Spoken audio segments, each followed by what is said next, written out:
When you're just an average Joe and you're trying to expand your Lego city the way I am, 9 times out of 10 the main struggle is going to be not enough pieces. Today, I'm going to teach you how to work around such struggles. I'm Sam of Gems and Bros, and today I've got a video for you guys about how to sort of cheat your way around making modular buildings. So let's take a look. Here I have a very simplistic pair of buildings with a gate in the middle right there. And I'll start off real quick by showing you guys the scene. So yeah, it's just a bunch of German soldiers in kind of a rundown town. 2 SS soldiers. You can see they've got the SS logo on each of their helmets. They're just driving through, probably transporting something, maybe someone, for all I know.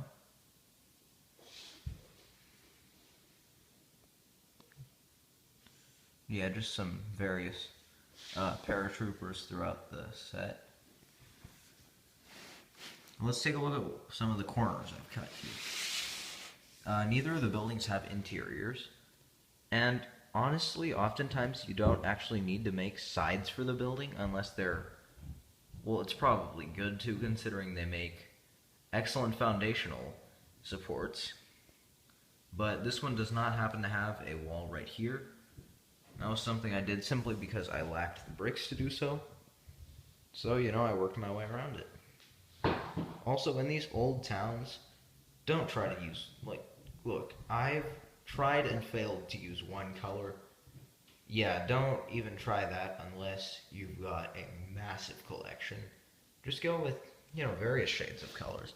I've got several shades of blue littering this house. I mean, there's medium blue, and then there's this aqua color, and then just the typical light blue one. Gosh, next to the aqua one, this looks practically lilac, or I suppose lavender, but I mean, it works. Then there are some bricks that are probably way older than others that kind of stand out. They're kind of a darker blue.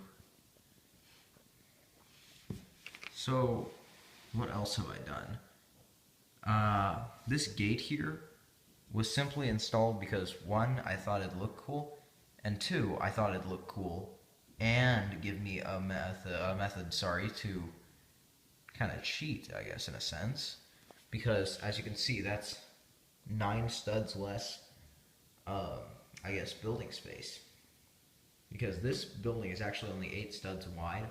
I've always imagined it as more of a part of a building. It would, in actuality, expand out this way and be the size of most other modular buildings, but instead I've cut it off right there. And then this building had to be, unfortunately, 15 studs wide, not 16, because this gate decided to be really annoying and kind of just sat there like, well, I'm 9 studs wide, what are you going to do about it? So that's another thing that will often pose, I guess, sort of a challenge for most builders, building with odd intervals.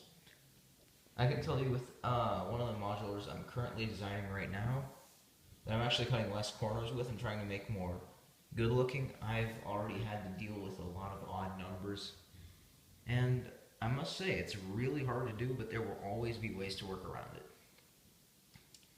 So this building does not have interiors, it does not have removable floors. No, none of that. I put my foot down and said, you know what? I don't need to make interiors for every building if I'm just making a city for show. Because chances are I'm not going to have the spare time to reenact scenes with this. It's just going to be for show, as I said. So, what else have I done here? Well, for one, I've used many different shades. I've used just standard beige, I've used dark beige, I've used this kind of orange color, I guess. It's kind of like an orange-based tan. That's the way I describe it. And then for the roof, I used both medium red and dark red. And I've left, holes everywhere, because this is supposed to be a really run-down, kind of bombed-out type town. You can see the fence there is just demolished. Yeah, the side of the building isn't in great condition. That wall's got a huge crack in it. And I use a lot of headlight bricks as many as possible, really, to create a brick effect. And again, this is the key part, I use less bricks in the process. Those last few bricks can really make all the difference. So on the side, of course, it's supposed to be uneventful. Make it as bland as you need to cut corners and save bricks for the front and back. The facade is really what matters. The modular buildings are not like personalities. Save the cool stuff for the outside. No one cares about the inside, really. And when I say inside, I mean sides. Now the interior, if you're a good interior designer, I would recommend pursuing that and making good interiors, but I don't happen to be one of those. And I don't like designing sides either, so you can see I've used a lot of 2x1x5 bricks, 1x1x5s here and there. Basically anything I could do to take up space, like this bay window here and the railing, all that's just to hog up space and use the bricks I have. And then this fence around the outside. I wanted the house to extend to here, but I decided, you know what, I might as well just make a little yard around it. It'll save a bit of space.